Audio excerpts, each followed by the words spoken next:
Welcome to Uncommon Knowledge. I'm Peter Robinson. Be sure to join us, by the way, on Facebook at facebook.com/UNC Knowledge.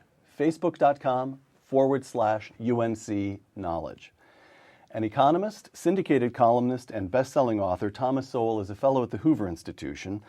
Over the course of his long and storied career, Dr. Sowell has taught economics at institutions including Cornell, Amherst, and UCLA.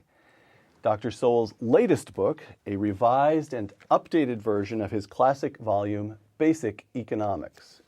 Here is the first edition of Basic Economics, and here is the new edition showing that Tom Sowell never rests. To quote from Basic Economics, through its various editions, the fundamental idea behind Basic Economics remains the same. Learning economics should be as uncomplicated as it is informative, close quote. Welcome, Tom. No charts, no equations, all words, plain English. That's right, no graphs. No graphs, all right. Well, would you help me to uncomplicate a few things today? All right. All right. Segment 1, the present crisis. Now, I posted notices several places that I'd be interviewing you and asked folks for questions and got overwhelmed with questions. I can only offer a few, but here are some. From Ken Sweeney of Ricochet. This is the basic of the basics. How is wealth created? And why does the United States have the highest per capita GDP of any major country? Wow. Well, how many years do I have to answer this question? It's television. You've got about 90 seconds at the most. Oh, I guess wealth is created when the circumstances are such that people who know how to create it are free to do so. One of the things that pains me in the current crisis is people saying that Congress really needs to do something to make the economy recover. No, they need to let the economy recover. That the economy did not get to be the biggest in the world by politicians doing things. All the millions of other people whose names we don't even know, those are the people who made it the biggest economy in the world. And if politicians will get out of their way, we can and let the economy recover, it can do that. Tom, we've been talking about the crisis. Let's take a step back. 1983 until 2008. The American economy experiences a quarter of a century of nearly uninterrupted economic growth. Then, beginning in the autumn of 2008, trouble. What went wrong? Well, actually, it started much earlier, and I think it was the housing boom, followed by the housing bust, which occurred in 2006. 2006, much and earlier. So the reverberations of that is, there are people out there who had trillions of dollars invested in securities based upon mortgages. And when people stopped paying their mortgages, the value of the securities vanished into thin air. So you do not argue that this was a financial crisis that spilled over into the real economy. You argue that it was a problem in the real economy, particularly the housing market, yes, that started the problem in the financial sector. Oh, absolutely. If people had kept paying their mortgages, the securities would have been good, and we would have all lived happily ever after.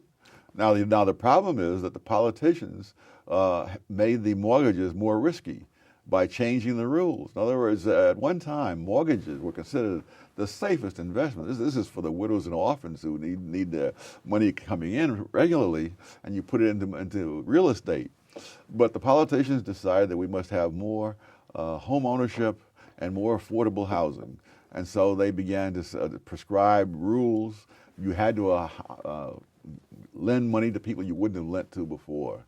And of course, there was a reason they weren't lending to them before. And we discovered the hard way what that reason was, that they weren't likely to be able to pay them back. Very profound question here, I think, anyway.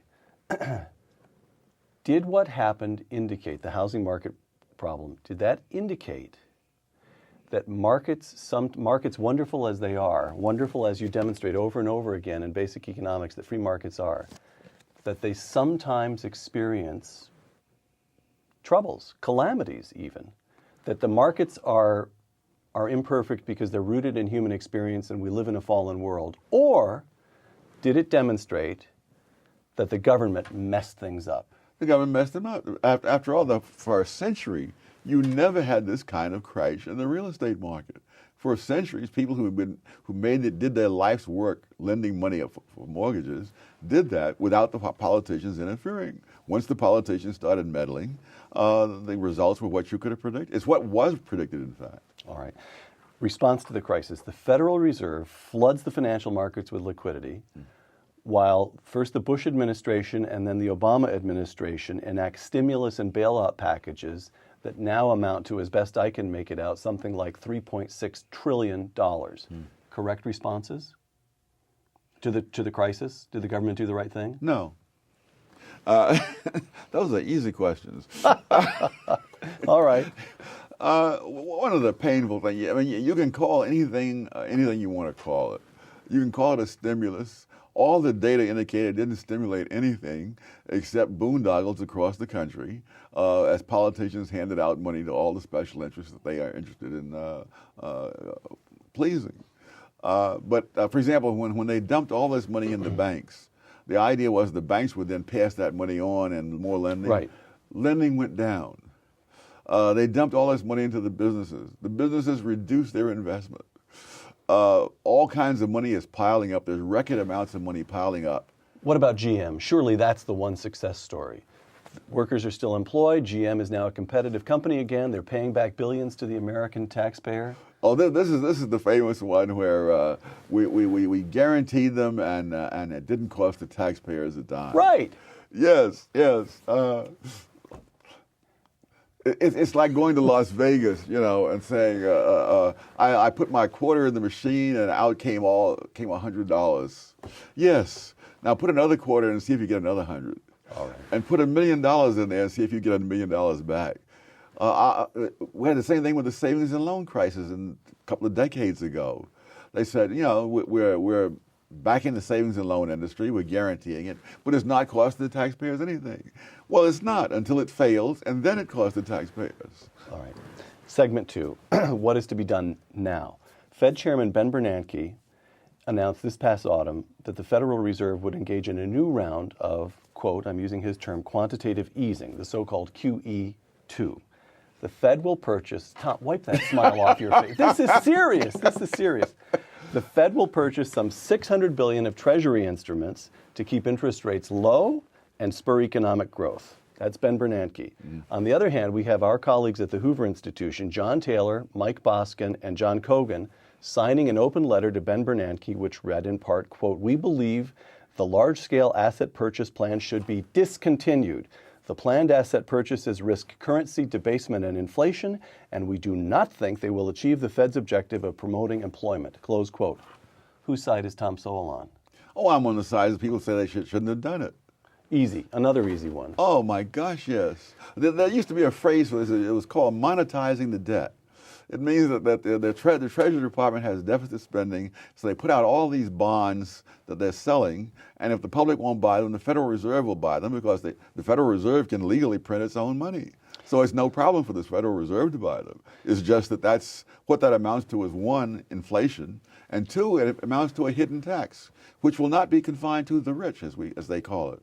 I mean, in other words, if you've got X thousands of dollars in your bank account and the Federal Reserve starts printing more money, it is simply stealing the value of the money that you put aside. Mm-hmm. Mm-hmm. So that's the same thing as a tax, only it's an inflation tax. But Tom, you're answering these questions with the greatest of ease, and you even find, I can tell from your face, you find some of the questions amusing. But so a layman like me, like our viewers, says, whoa, now wait a minute. Dr. Sowell's an eminent figure, and I even had in these emails somebody commenting on your lovely baritone voice. You're a sterling figure in all kinds of ways. But Ben Bernanke is a Princeton. Oh yeah. In other words, what is he thinking? What does Ben Bernanke think he's doing? It can't be that easy, can it? To say, oh no, that's a mistake. Well, Ben Bernanke is chairman of the Federal Reserve System. He's no longer a professor at Princeton. Well, he's in absentia. Emeritus. Or right. He's taken a leave of absence, right? Yes. And so we have a whole different set of incentives and constraints on him. One of the most painful things for me was reading an article by Arthur F. Burns based on his experience when he was chairman of the Federal Reserve System. In the 70s, this would be 60s and 70s, under Richard Nixon. Yes. Right.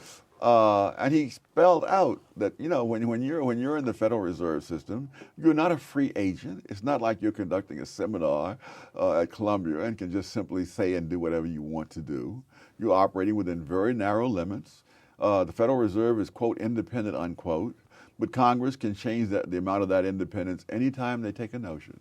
And so even if you're following policies that are good policies, you've got to watch your back, because Congress can step in at any time and stop you. And so it's a very tense kind of situation. All right. Wall Street Journal, December 8th, quote, in accepting the deal to cut payroll and business taxes and extend all of the Bush-era tax rates through 2012, as you and I speak, this hasn't been enacted in the Congress, but we're talking about the deal that President Obama cut with Republicans. To continue the quotation, Mr. Obama has implicitly admitted that his economic strategy has flopped. He is acknowledging that tax rates matter to growth, that treating business like robber barons has hurt investment and hiring, and that tax cuts are superior to spending as stimulus. Close quote. You buy every word of that? Oh, yes. Okay. Well, but what is painful to me, really, looking back, this argument is not a new argument. This argument was made in the 1920s. People were saying the same thing on both sides they're saying right now.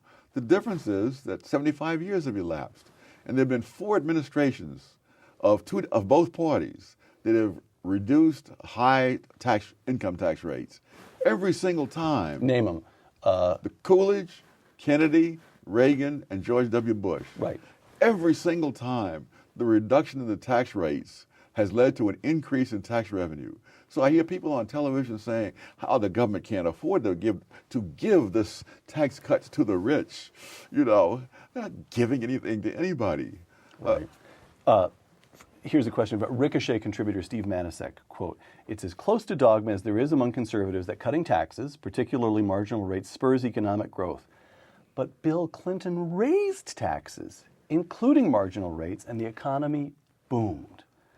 Do tax rates really matter to economic growth? And if they do, how do you explain the Clinton expansion? I haven't looked at the Clinton expansion, but I know that the Clinton, quote, surplus taxes those laws are passed in Congress. All spending and taxing bills originate in the House of Representatives. Right. And when the House of Representatives is in the hands of the opposite party, I don't know how any president can take any credit for whether there's a surplus or not. Okay. Milton Friedman defined a surplus as when the money comes in so fast that even Congress can't spend it. That's true. Segment 3, healthcare. Let me give you a quotation and a fact. The quotation comes from you in Basic Economics. Quote, a long-standing staple of political rhetoric has been the attempt to keep the prices of medical care reasonable or affordable, yet the amount of resources required to supply the things we want are wholly independent of what we're willing to pay. It is completely unreasonable to expect reasonable prices. That's the quotation. Here's the fact. The United States devotes 17% of its GDP to healthcare. The next country down in that is Switzerland at about 11% of its GDP. So we devote something like 50% more than the next country down. Now, surely it's not unreasonable to suggest that we're just spending too much.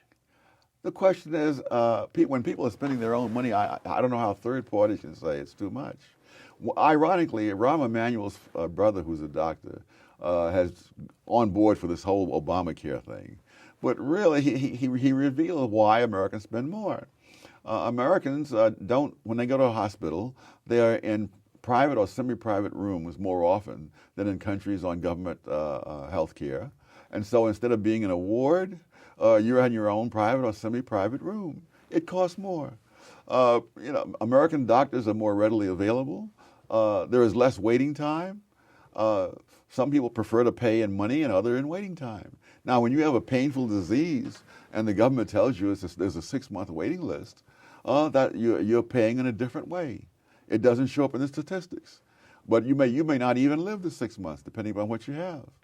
So we pay more and get more. That's it. That's it? That's all there is to it? That's it. You don't want to say, but at the same time, our system is terribly inefficient in various ways? No, it's not inefficient for people to buy what they want. It has to be more complicated than that. It's what's inefficient is having third parties decide what you need and don't need. As for example, in Sweden, where and it's not like an insurance company saying they won't pay for it. In Sweden, if they say that you don't need this, you can't pay for it with your own money because they control the whole system. And so your choice at that point is to leave Sweden, which if you're very sick may be a little hard to do, or to have what you need smuggled into you. Right. Tom, in one of the last conversations I had with our friend Milton Friedman, I recall his saying he was musing about the future of healthcare, which, as you know, interested him for In fact, there are no new ideas, just proposals by Milton Friedman that haven't gotten around to being enacted yet, I sometimes feel. But Milton said the situation we have in this country is untenable over the longer term. And he said, broadly speaking, about 50% of American healthcare is private, subject to the usual incentives of the private market. But about 50% with Medicare, Medicaid, and so forth, about 50% is effectively socialized, run through the government in one way or another. And Milton said, this is untenable. We will probably either go to a much more socialized system in which we will at least have the virtue of controlling prices. Quality may deteriorate, but prices might be controlled. Or we'll go in the other direction and push more of healthcare into the market, which would control prices and improve quality. Does that make sense to you, that analysis? Yeah. It's about 50-50, but it's untenable that we're at I don't know why it's untenable. It's one of the few times I'm sure if he were here, of course he'd say I misstated it or. Yeah. But when people want something, and when I was in the hospital last, I had a private room. No doubt that costs more than if I were in a ward. Right. Particularly as in Britain, where you can be ignored by the nurses. The women in Britain, one of the scandals is that they are having their babies in the hospitals, but not in the delivery room. I mean, they're having their babies in the hallway and the elevators because they're calling for the nurse, and the nurse will get around to it when she feels like it. And the baby is not going to wait. Okay, let me ask you then a question about practical politics. One of the points you make in basic economics is that the government, politicians, face incentives the way ordinary actors in the free markets face incentives. Yes. So here's a question.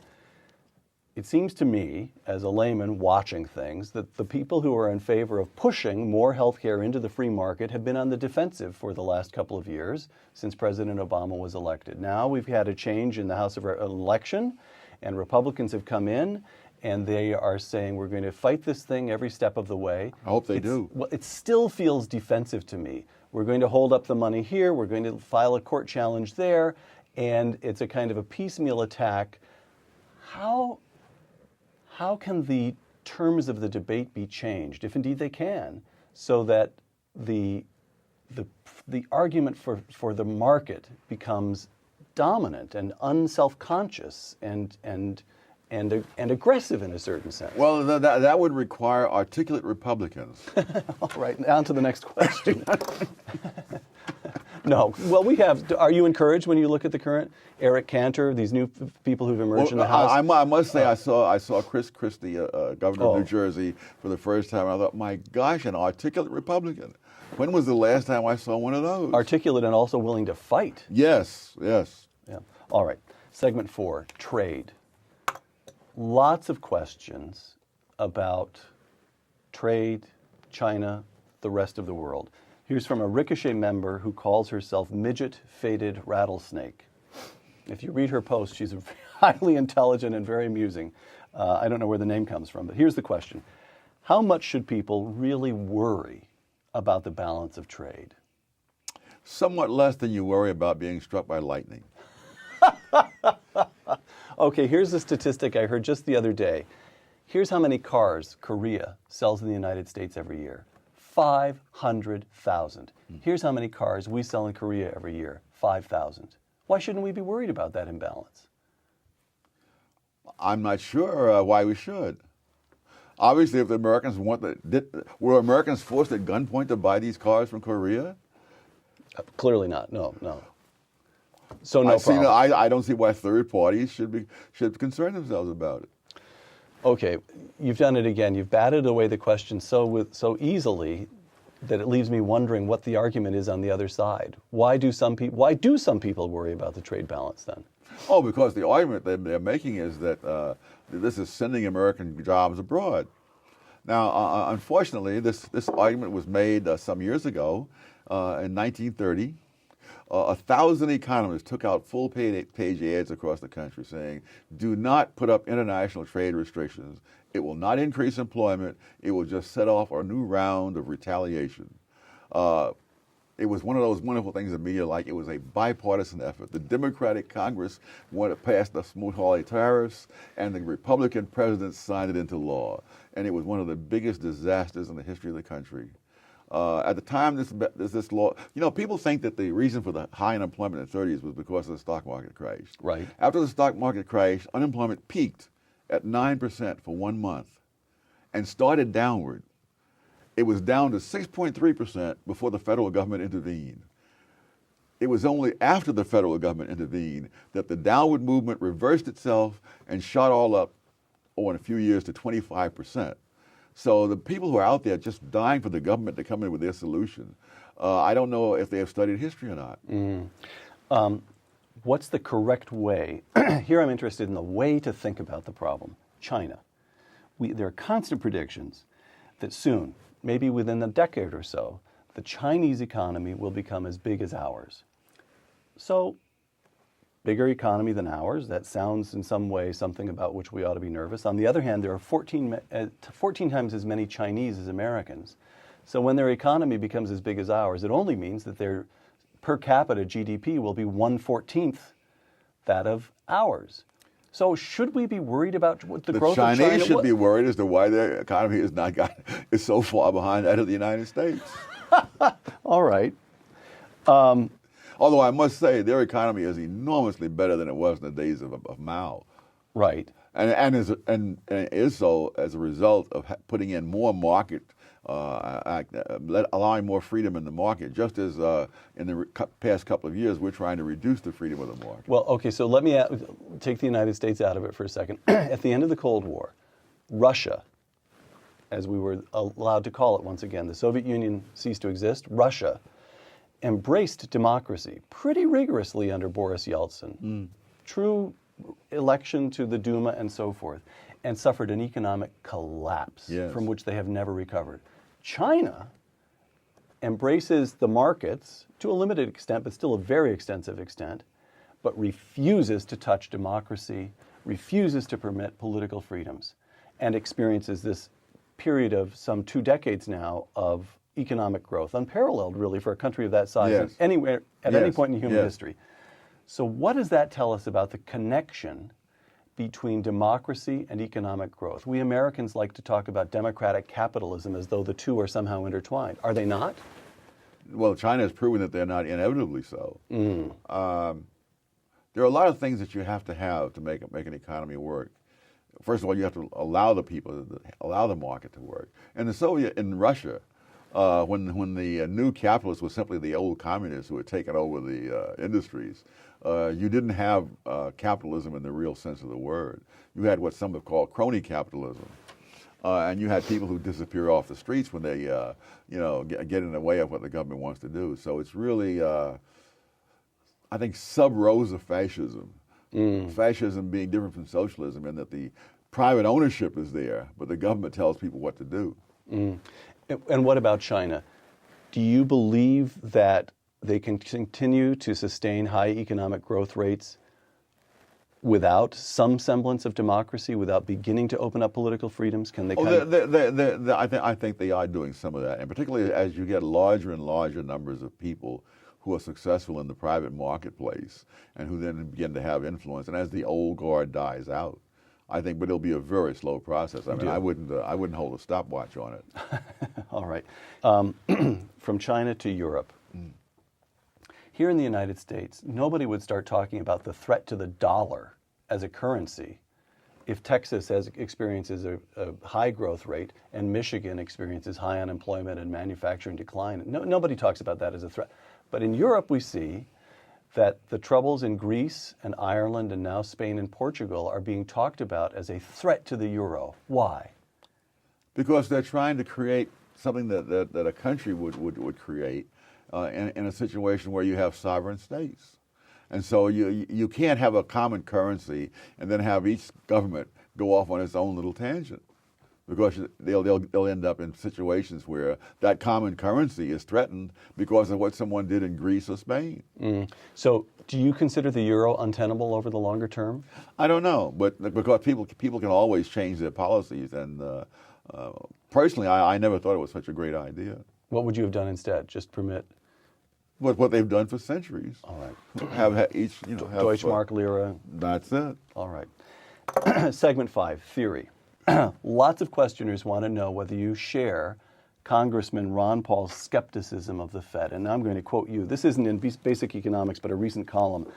Quote, "For most of the history of this country, there was no Federal Reserve System." There you go, that dirty trick of bringing in history. Ah, yes. There was no Federal Reserve System, which was established in 1914 to prevent bank failures.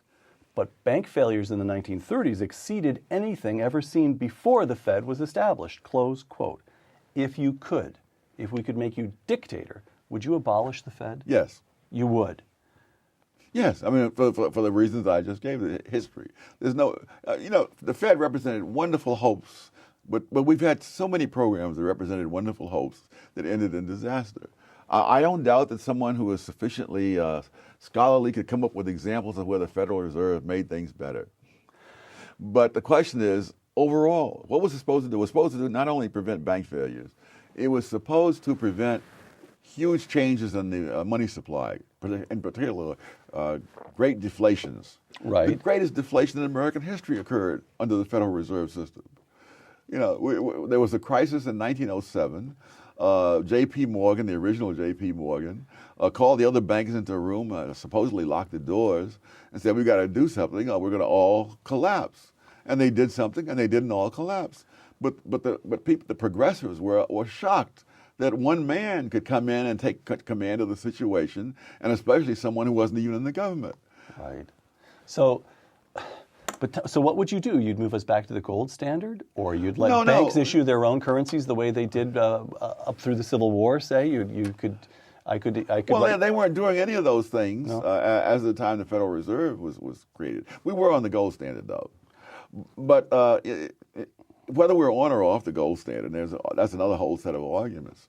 There's no evidence that I can see that over this vast period of time that the Federal Reserve has existed, that things on the whole have been better. The great post-World War II inflation was fed by the Federal Reserve doing exactly what they're planning to do now, namely buying up the bonds issued by the Treasury. But don't you have, I have to say, I wasn't expecting your answer to run in this direction, so I don't have follow-up questions prepared, or I may actually have to think here in real time. But don't we have the example of that period from 83 through a couple of years ago, that 25 years of economic expansion? We had only two downturns. They were both very shallow and very brief. And what you had was Paul Volcker, whom Carter appointed, but Reagan gave the freedom actually to wring inflation out of the currency. He did that by the mid-'80s. The economy takes off. Alan Greenspan does a reasonably good job, and then at the end, there's too much money but maybe 5 years of getting it wrong. So what Volcker did was undo the harm that previous Federal Reserves had done, including Arthur Burns. Yeah, unfortunately, who was my teacher and one whom I much admired. Right. Right. So, but what would you replace it with? How would the currency? How would the currency run? We would replace it. We could replace it with what existed when it was created, which was the gold standard. Well, maybe the gold standard, but maybe not. But there's no evidence that what would you replace it? Things always bother me. They do? When someone removes the cancer, what do you replace it with? Okay. All right. Closing few questions here that didn't really seem to fit in, but they struck me as good questions. From JJM Director on Twitter, some claim the bailouts worked. We have the banks recovering now. You mean banks have never recovered before? All right, thank you very much. Lots of questions on Keynesianism. Michael Labite of Ricochet. What explains the allure of Keynesian economics excuse me, we've already said that this effort to stimulate the economy, Obama's first 2 years, that was essentially Keynesianism. So just to tie that in to what we've discussed earlier. What explains the allure of Keynesian economics despite its lackluster empirical record? Or here we have a fellow called Jack Rea of our Facebook page. Does the Keynesian school have any credibility left? Close quote. Well, there are ideas of Keynes that still exist. Milton Friedman said as much. As he said, in a sense, we're all Keynesians now, and in another sense, nobody's a Keynesian, meaning that no one buys the whole Keynesian package anymore. But there are particular insights that, and ways of analyzing that came out of Keynes that people of different schools of thought will use when they feel like it. So Keynes provided us with tools, yes, rather than a prescription. He provided us with both. It's just that the prescriptions haven't turned out as well as the tools. All right. I began the program by asking, why does the United States have the highest GDP per capita of any major country? And what I'd like to ask, final question, basic economics. You've said that some of the debates taking place today are frustrating to you because they took place in the 20s and the 30s, and you just feel as though the country isn't making progress. Is there within basic economics, has the discipline made enough progress? And will the political realm respond to progress in the discipline enough that, and here I come finally to the final question, you feel confident that 25 years from now and 30 years from now, the United States will still have the highest per capita GDP of any major country? I think the answer to those questions would be yes, no, and no. With an addition that, fortunately, I'm at the age where I don't worry about what's going to happen in 25 years. Well, okay, but you have children. That gives me the. Are you optimistic about it? No, you're not. The problem is not that the profession hasn't reached a level of understanding. I think if the average citizen understood economics as well as it was understood by economists 200 years ago, most of the nonsense that's done in Washington would be impossible politically. Economists have very little influence in that sense. The people in Washington decide what they want to do, and they find an economist who will go along with it. But Tom, the Tea Party just arose out of nowhere. We just had a tidal wave in which the Republicans won 61 new seats in the House of Representatives. Yes. They have a majority of 49 seats, which is the biggest majority the GOP has had in decades. Nobody supposes it was because they were Republicans. Right. It's because of anger at the nonsense. Doesn't that give you some glimmer of hope? Yes. Because if Obama had retained the power that he had before the election, I think I would have been more than pessimistic. I would have just been despairing. All right. Dr. Thomas Sowell, the non-despairing Dr. Thomas Sowell, author of the 4th edition of Basic Economics, which I have already bought for my college-age student at home. Thank you very much. Thank you. I'm Peter Robinson for Uncommon Knowledge and the Hoover Institution. Thanks for joining us.